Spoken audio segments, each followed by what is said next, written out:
Muito bem, voltamos com mais um bloco aqui do Superi Notícias nesta sexta-feira, primeira sexta-feira de novembro, de 2022. No primeiro bloco você acompanhou as principais notícias de Valadares e região e claro que neste segundo bloco, você que sempre acompanha o Superi Notícias sabe que é a parte do jornal destinada ao conhecimento.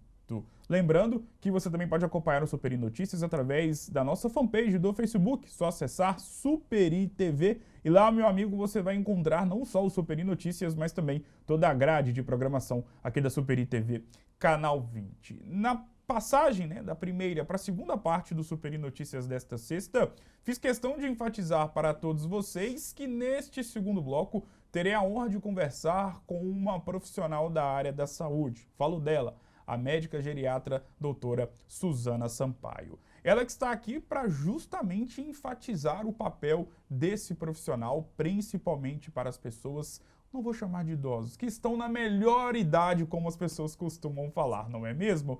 Doutora Suzana, seja muito bem-vinda, boa tarde. É um prazer ter você aqui. Obrigada, prazer é meu de estar aqui com vocês. Muito obrigado, pelo convite. Doutora, para a gente poder começar nosso bate-papo, e eu sempre gosto de enfatizar quando eu converso com algum profissional ligado à área da saúde, porque vocês são de extrema importância para a saúde de todos nós. Seja, claro que tem médicos que possuem uma especialização em uma área ou outra, mas de qualquer forma, todos os profissionais de saúde são de extrema relevância e importância para a saúde de todos nós. E o médico geriatra, ele tem esse papel fundamental, principalmente na saúde dos mais idosos, das pessoas que se encontram na melhor idade. Para a gente poder começar nosso bate-papo, queria saber de você qual que é a função de um médico geriatra. Um médico geriatra, é um médico aí que tem um olhar especializado, um olhar aí voltado mesmo para o envelhecer e os seus processos. Então, é um médico que mais entende aí desse envelhecimento, desses processos que acontecem no envelhecimento. E o que eu sempre falo, assim, que eu gosto de bater na tecla, é que desmistificar, porque as pessoas pensam que o geriatra é o médico focado somente no idoso aí depois dos 60 anos, o que não é verdade. O médico geriatra, ele tá ali, é o profissional para que faça com que as pessoas planejem esse envelhecimento. Então, o ideal é que a pessoa já comece o planejar do envelhecimento. Interessante, e é importante você enfatizar que o médico geriatra ele não é somente para as pessoas que estão ali acima dos 60 anos, porque de fato, como você mesmo disse, e tem total propriedade para poder falar sobre, as pessoas têm essa ideia de não, médico geriatra é depois dos 60 anos. Sobre isso de pessoas com 25, 30, 40 anos já procurarem um médico geriatra. Imagino que é de suma importância, principalmente para poder até mesmo já ver e se precaver de uma doença que lá na frente pode ser totalmente danosa para a saúde. Sim.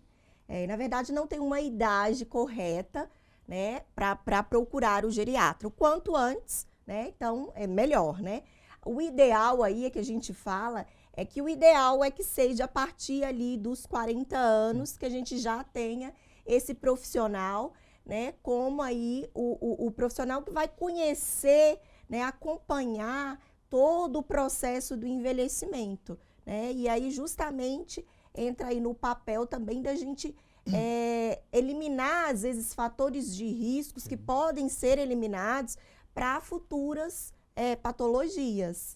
Sobre a parte prática, até mesmo para quem tem dúvida, para quem nunca frequentou, para quem nunca foi até um médico geriatra, como é que funciona a consulta? Porque imagino que muitas pessoas possuem essa dúvida.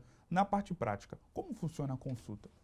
Então, a consulta é feita aí uma anamnese, Então, vou escutar principalmente a queixa, aquela queixa principal que levou ali o paciente vir até mim. Às vezes não vai ter uma queixa, vai ser, doutora, eu vim aqui realmente para começar aí, iniciar o meu acompanhamento, fazer os meus exames de rotina. E dentro daquela queixa, se houver a queixa que hoje em dia, o que eu mais recebo no meu consultório é a queixa de perda de memória. Então, assim, é feito aí, além da anamnese, de coletar todo o histórico, né, do paciente, é feito alguns exames, né, exames ali que a gente chama os testes cognitivos, né, para a gente ver como que está essa memória, como que está essa cabecinha desse paciente, né, para a gente ver aí se há alguma patologia da gente pensar em alguma demência ou não, ou se às vezes, porque a perda de memória, ela não necessariamente é uma demência. Sim.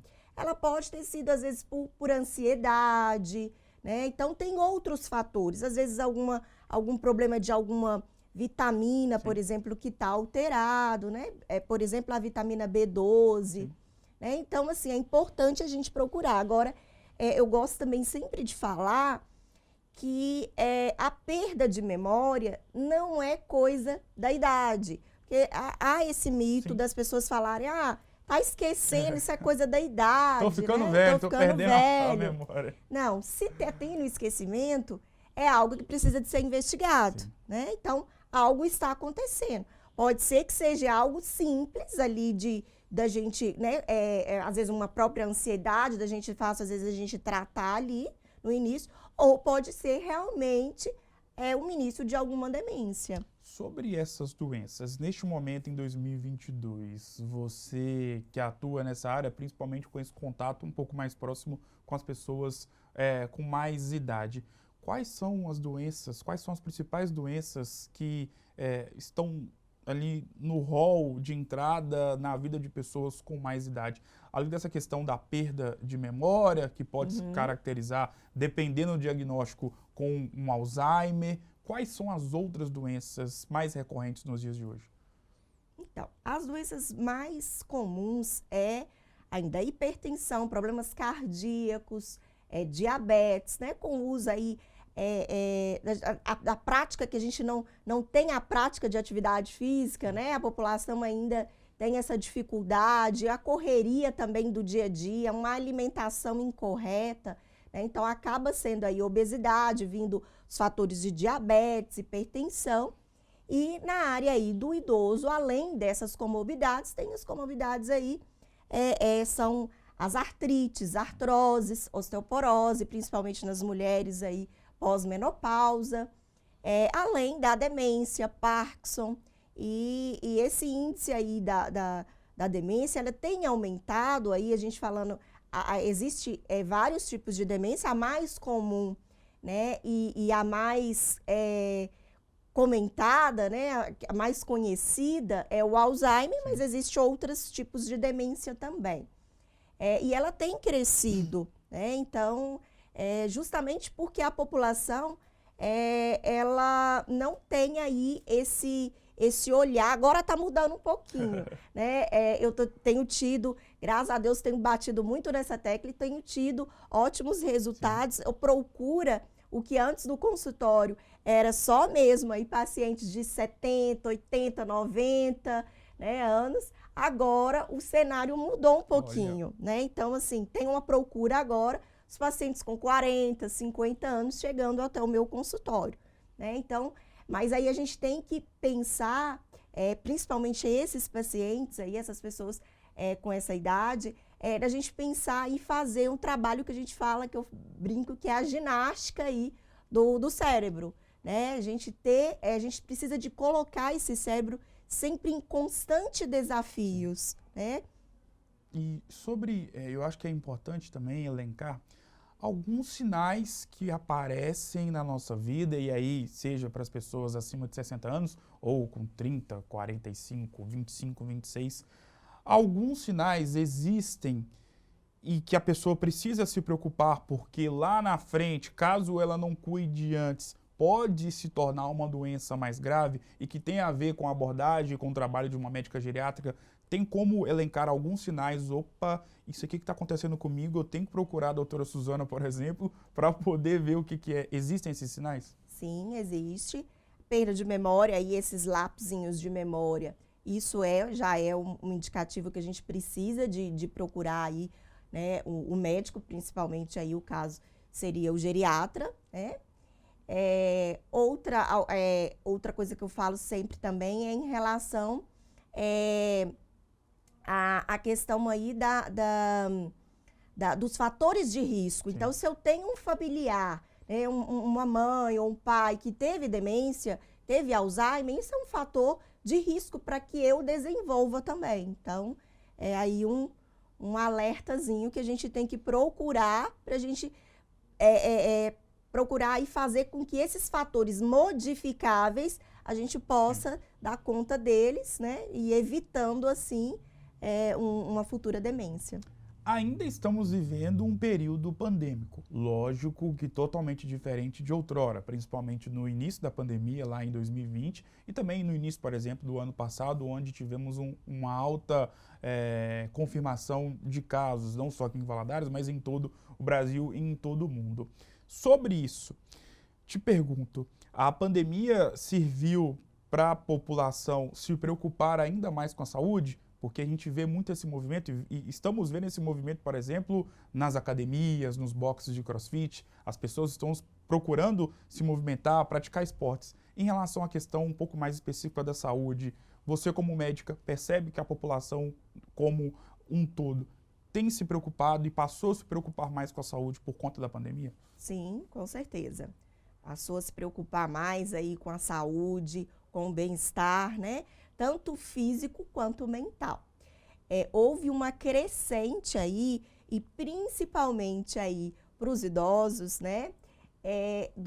Da questão aí da depressão, porque ficou isolado, a gente protegendo, a família protegendo aí, Sim. né? Então, às vezes ficou praticamente sozinho, né? Então, não teve esse contato aí com o externo, com outras pessoas, o que veio acarretar aí com uma depressão, né? Então, vejo que agora as principais queixas também que vêm ao meu consultório neste momento pós-pandemia é aí a questão mais psicológica mesmo, né? São as pacientes que entraram em depressão, sentindo aí uma tristeza, algo que não está sabendo explicar. Então, esse também é um dos sintomas, você me perguntou aí, um sintoma aí que a gente possa ficar alerta. Começou a perceber um isolamento daquele pai ou daquele, né, avô ali, não está querendo mais fazer o que fazia antes. Um silêncio estranho. Isso, e a igreja, algo que ele gostava de fazer, por exemplo, ele já não está querendo fazer mais.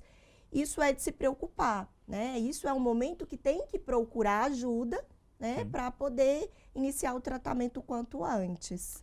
Doutora, muito obrigado por essa verdadeira aula, né, sobre o papel e a importância de um médico geriatra, principalmente para as pessoas mais velhas, mas como você mesmo fez questão de ressaltar, serve também para pessoas que se encontram em uma outra idade sem ser de 60, você que tem 25, 26, 30, 40, procure um médico geriatra, principalmente, né, após a existência de algum sintoma estranho, para justamente você ficar com a saúde em dia e lá na frente não ter que procurar um médico geriatra para poder tratar de uma doença que já pode estar numa situação um pouco mais avançada. Obrigado mais uma vez, doutora. Foi uma honra ter você aqui e as portas estão abertas para você poder voltar mais vezes. Obrigado. Obrigada. O Super Notícias de hoje vai ficando por aqui. Um grande abraço e eu volto na próxima segunda-feira. Portanto, um excelente final de semana para todos vocês e eu volto na próxima segunda. Até mais!